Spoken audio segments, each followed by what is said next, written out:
Hey, welcome back to my channel, and in this tutorial I'll be teaching you about a mini game using a Python project, and I believe building projects you can learn a lot. Yeah, so in this mini game, let's see what's happening without wasting much time. First of all, I'll be explaining the concepts along the way, even if it's basic and you know already, because it helps in reinstating your knowledge. So print, what is print?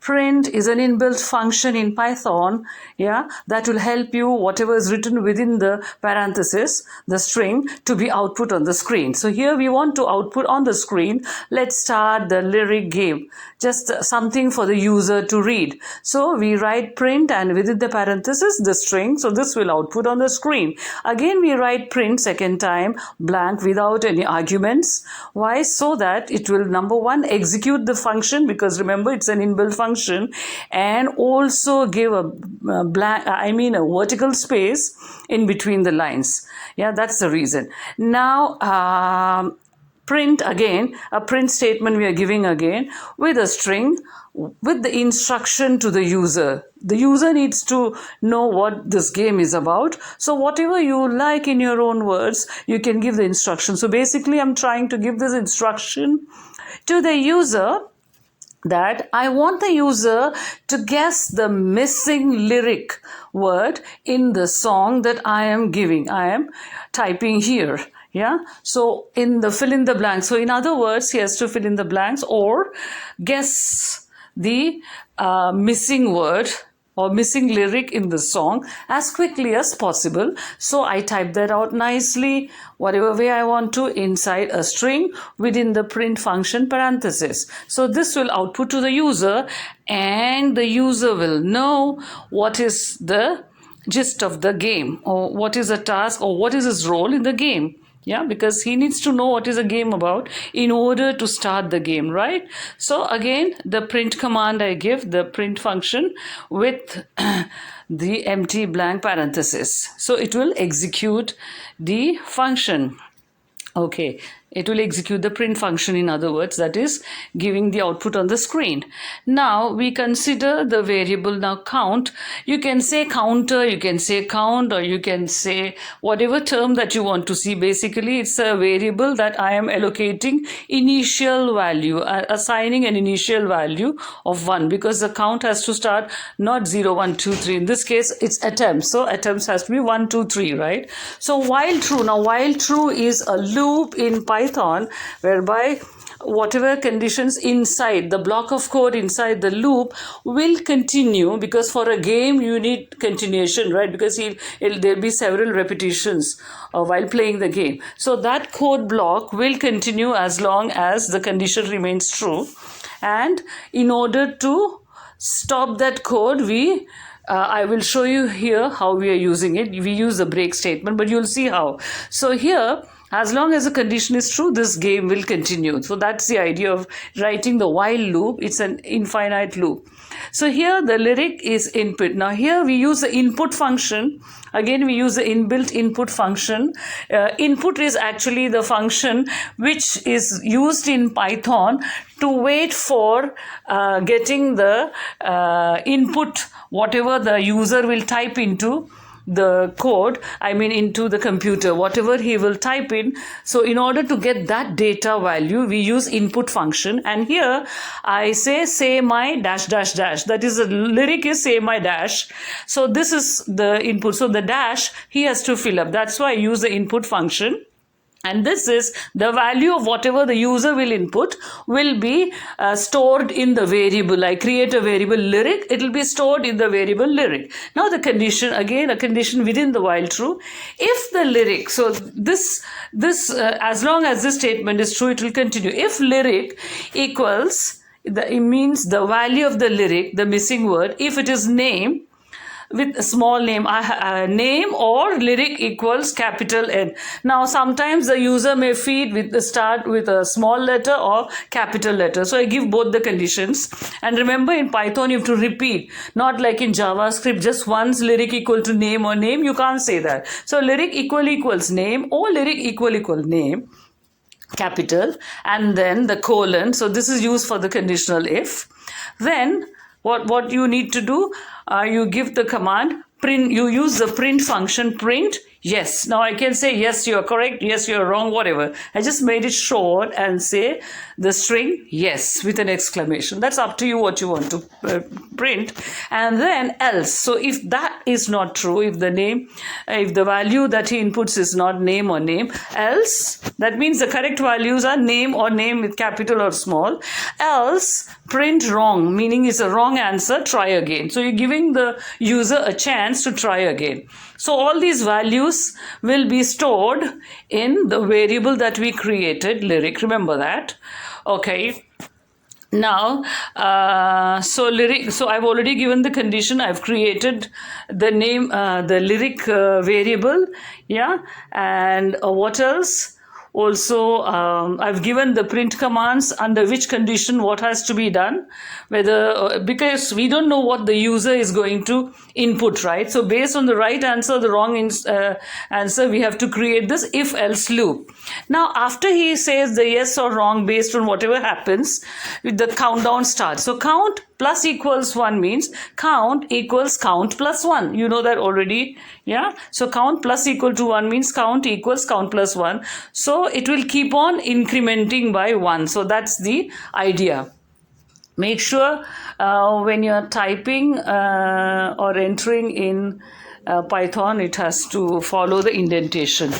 And I already explained what is the print function and the input function. So remember, after the user will input the value, whatever word, he has to press enter. Then only it will come onto the output screen. So now this until here is clear.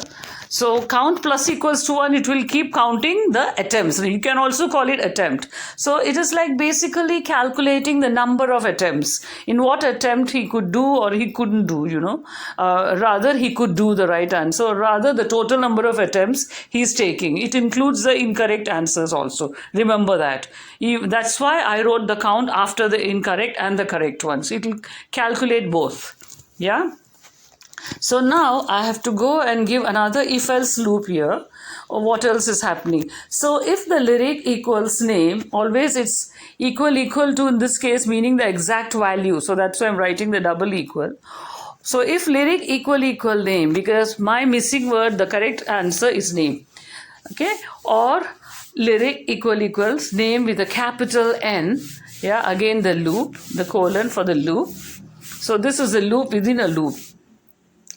Yeah, what do I want the computer to do? I mean, what do I want that code to do? Break. So remember I said the true statement while loop, which is infinite, you can only break it. Yeah, you can only disconnect, you can only stop that loop with the break statement. So break will stop that.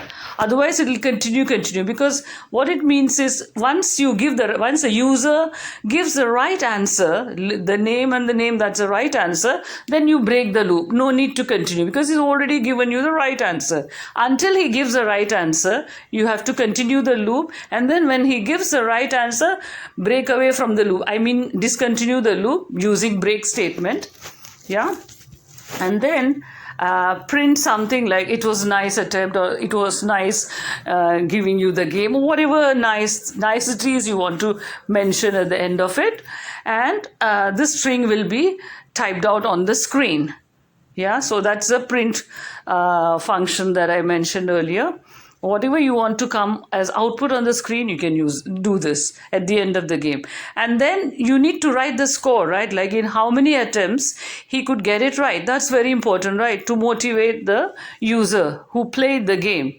So you finish the loop, you break out of the loop, and then you write the statement, okay, so you got it right, comma, that's a string, right? Comma, then after the comma, we write the count, because count is a variable that we created, remember? So for count, we don't use it as a string, comma, and then again, comma, attempts, because whatever is within the string will come as a statement on the output. The variable will not count.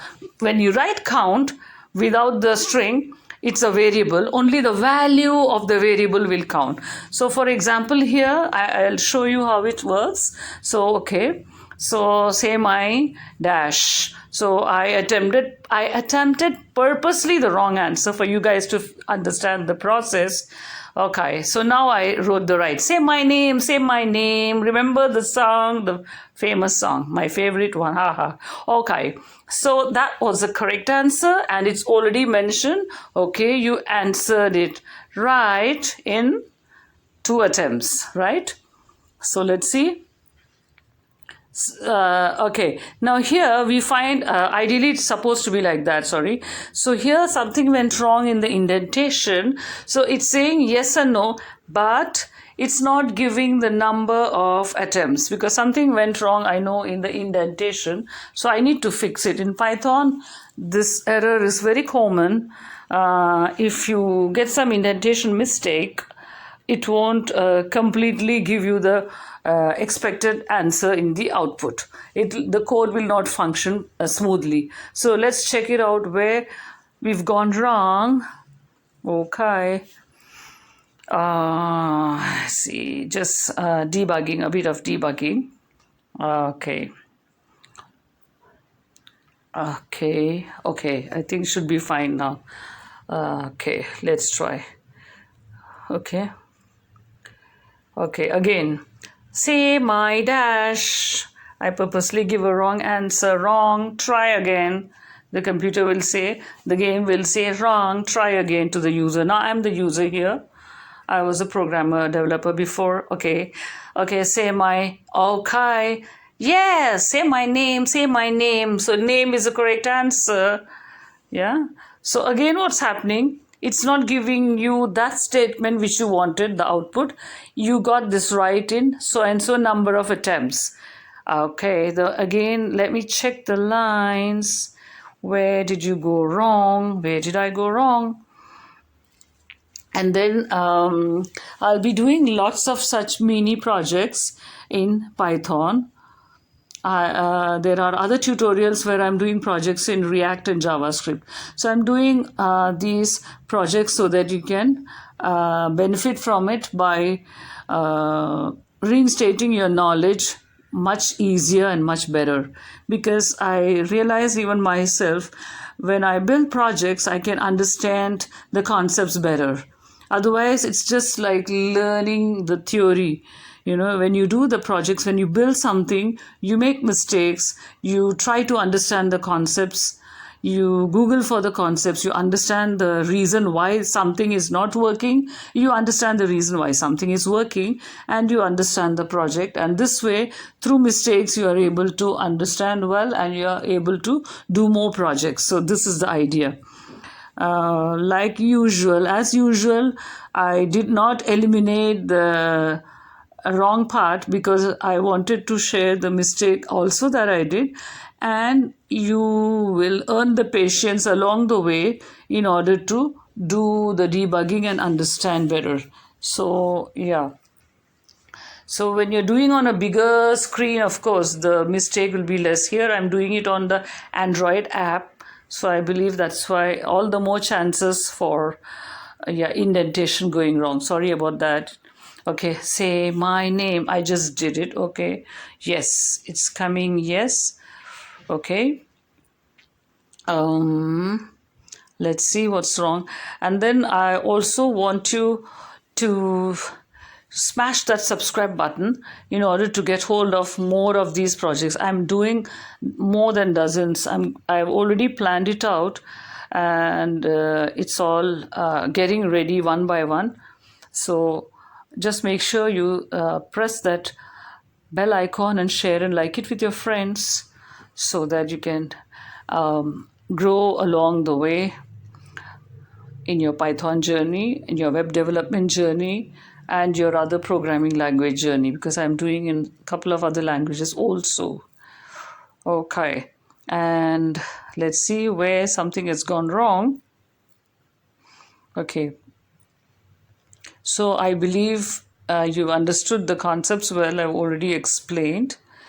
It's just the indentations which have gone wrong. There's nothing wrong with the concepts or the code.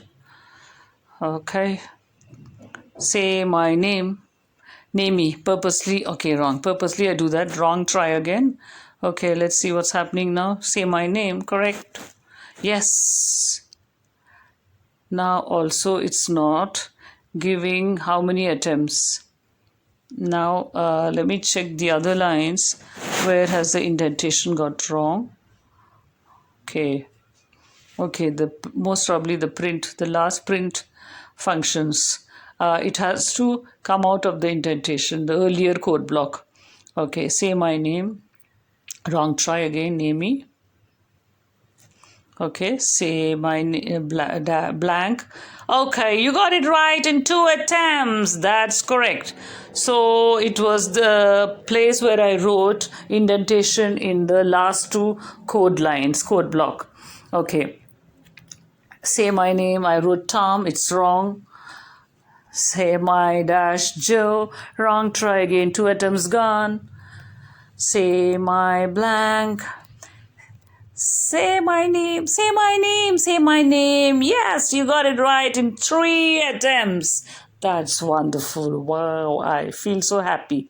Okay, so this is how it works, and you can really I'm just fiddling around with more values, but this is the way it is played, and you can keep practicing with lots of attempts.